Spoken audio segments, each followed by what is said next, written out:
আসসালামু আলাইকুম গাইস, আমার নাম জয় দিয়া।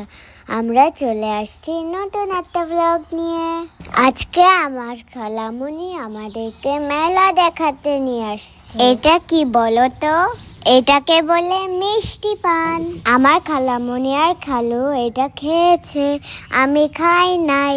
এই দেখো কত কত চানাচুর। চানাচুর আমার ভাইয়ের প্রিয় খাবার। চানাচুর পেলেও আর কিছুই খেতে চায় না, খালি চানাচুরই খেতে থাকবে। এই দেখো কত লেবু সাজিয়ে রেখেছে। আমার ভাই আইমান লেবু শরবত খেয়েছে, আমি খাই নাই, আমার কাছে টক লাগে। এই দেখো ময়রা রসগোল্লা বানাচ্ছে।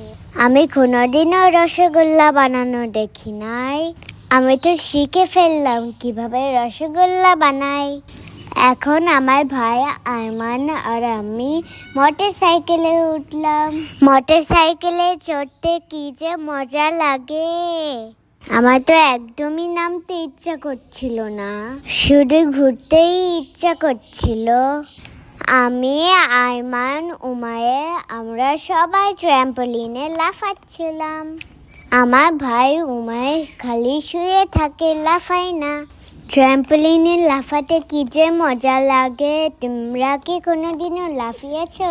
এই যে দেখো নৌকার মধ্যে সবাই কেমন করে দুলছে, আমার দেখে তো অনেক ভয় লাগে, আমি কোনোদিনও উঠতে চাই না। এই যে দেখো কত কত মিষ্টি। এটার নাম কি জানো? এটার নাম বাতাসা, আর এটার নাম দানাদার মিষ্টি। আর এই দেখো কত জিলাপি, গরম জিলাপি আবার ভেজে নিয়ে আসছে। এই দেখো গাইস কত বড় রসগোল্লা, আমি কোনোদিনও এত বড় রসগোল্লা দেখি নাই। তোমরা কি দেখেছো?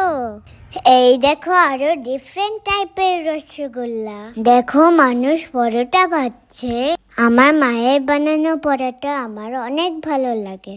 আমি তো বাইরের পরোটা খাবো না, কারণ এটাতে অনেক তেল। ওই কি রে মধু মধু, রসমালাই রসমালাই, কত কত রসমালাই। দেখেছো তোমরা? তোমাদের কি একটু খেতে মন চায়? আমার বাসায় আসো, তাহলে আমি তোমাদেরকে অনেক রসমালাই খাওয়াবো। এই দেখো আমার ভাই উমায়ে মোটর সাইকেলে উঠেছে। আমার ভাইয়ের গাড়ি অনেক পছন্দ, উমায়ে অনেক মজা পাচ্ছিল। আমরা মেলাতে অনেক ঘুরেছি, অনেক কিছু দেখেছি, অনেক কিছু খেয়েছি। মেলাতে ঘুরতে অনেক মজা লাগে। তোমরা কোথায় কোথায় ঘুরেছো কমেন্ট করে জানাবেন।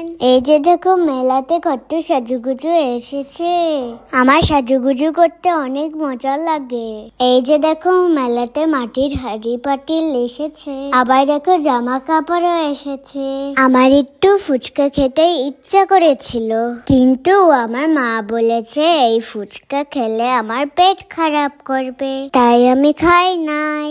আজকে ব্লগটা এখানেই শেষ করছি। সবাই ভালো থাকবে, সুস্থ থাকবেন। আল্লাহ হাফেজ।